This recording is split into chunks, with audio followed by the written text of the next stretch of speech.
And so to Quinny.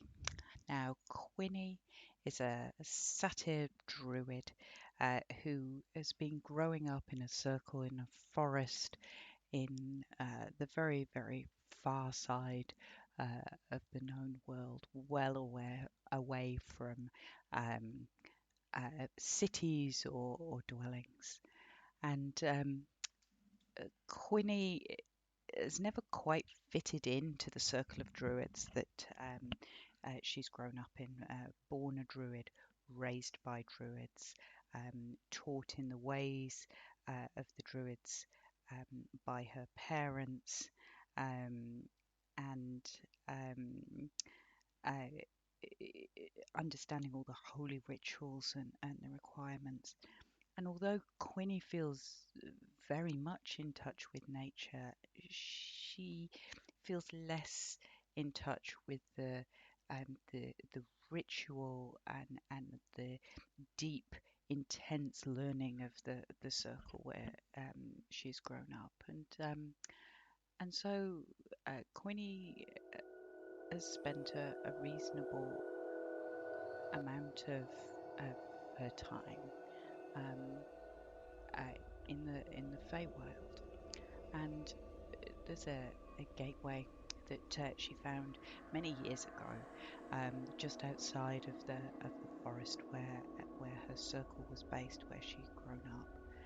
And Quinny, as she got older, spent more and more time disappearing off to commune with nature in the Feywild, and she would take a bottle or several bottles of wine, and as she entered the Feywild, a goblet, a golden goblet, would appear magically in her left hand with a bottle of wine in her right, and she would spend many happy hours in the Feywild, and almost always in the same place, in the place that Quinny went to as she visited the Feywild on this day, the same as all others, um, was a city, and a beautiful gleaming city of white stone with soaring peaks and beautiful expanses built within the trees.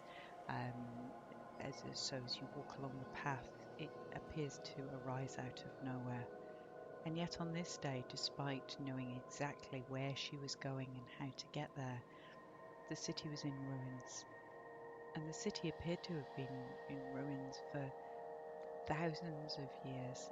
The vines and the moss had eaten into the rocks and had taken the stones back towards nature, and there were none of those sweeping high vistas of clean stone that she was used to, but more crumbling grey stone disintegrating into the dark green moss and the mushrooms and the fungus. And as Quinny sat on a rock and contemplated um, the city that she knew really very well, um, she also noticed that she'd always visited the city in the summer. It was always bright and clean, with fresh uh, um, flowers in the glades, and yet here all the leaves were falling and swirling in the breeze, and the light was autumnal and um, filtering through the woodland canopy.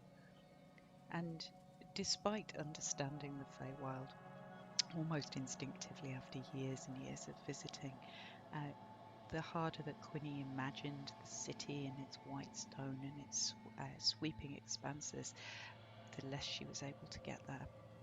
And so she sat um, in the ruins of the city and drank her wine, and the goblet in her hand refilled and refilled. And as she sat there, she swore that she could hear water.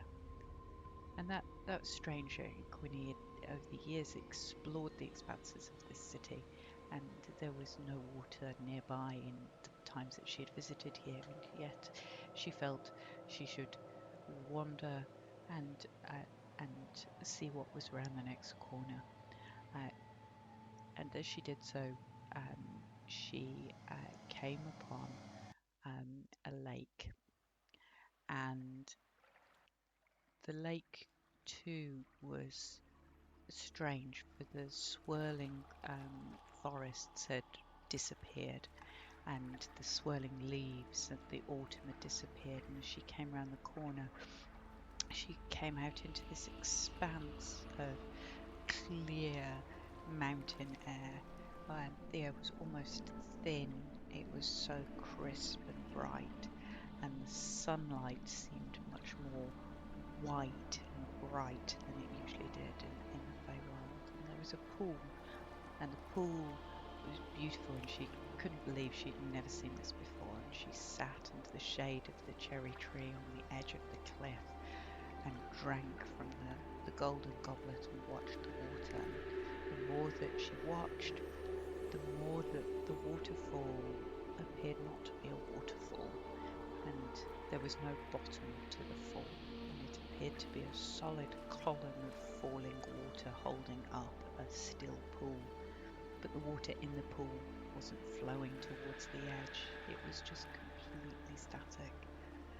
And as she watched and she drank, and she started to hear voices, or what she could swear were voices in the air, voices in the bird song, and voices in the wind whistling through the mountains and the trees, and the water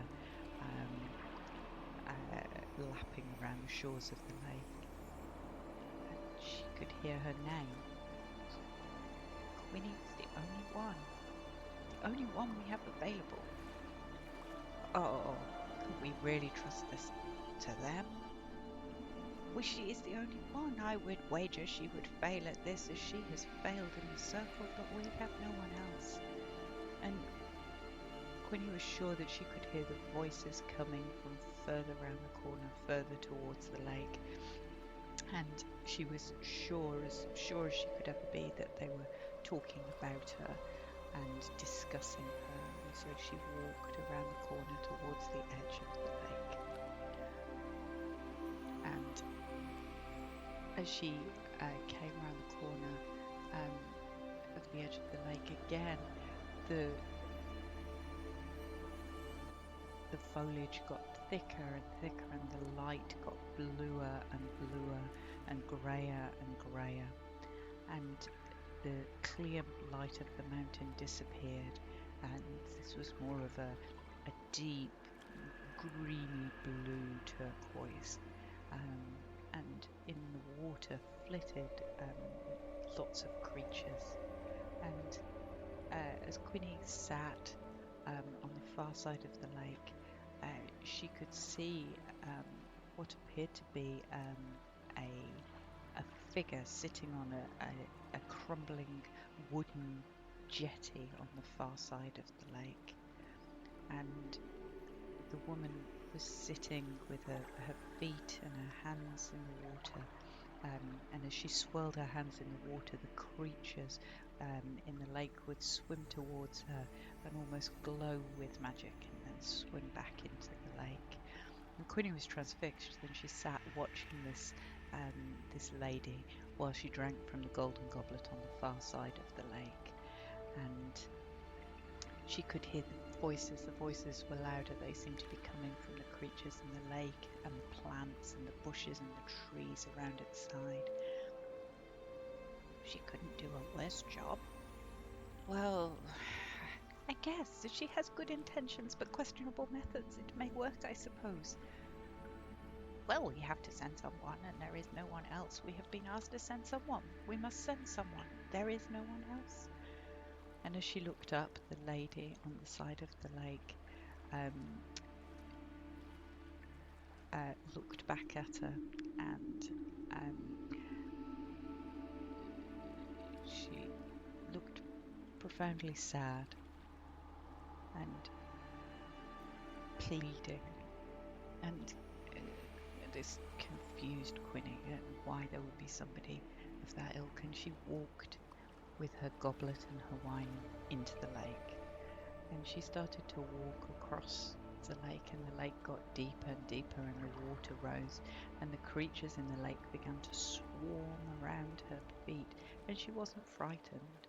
She was just walking towards the figure on the crumbling wooden jetty on the far side of the lake. And as she got there, as she got close and started to walk up onto the climbing across the wooden beams, the lady looked at her and reached out her hand, and as Quinny reached out her hand towards her, she dissolved into nothing more than vapour and sea foam and the smell of mist. And now on the far side of the lake, Quinny could see all sorts of things on this side of the lake that felt unnatural, that they weren't the way they should, and she paused and she drank further from the goblet in her hand, which kept refilling and refilling as she walked around.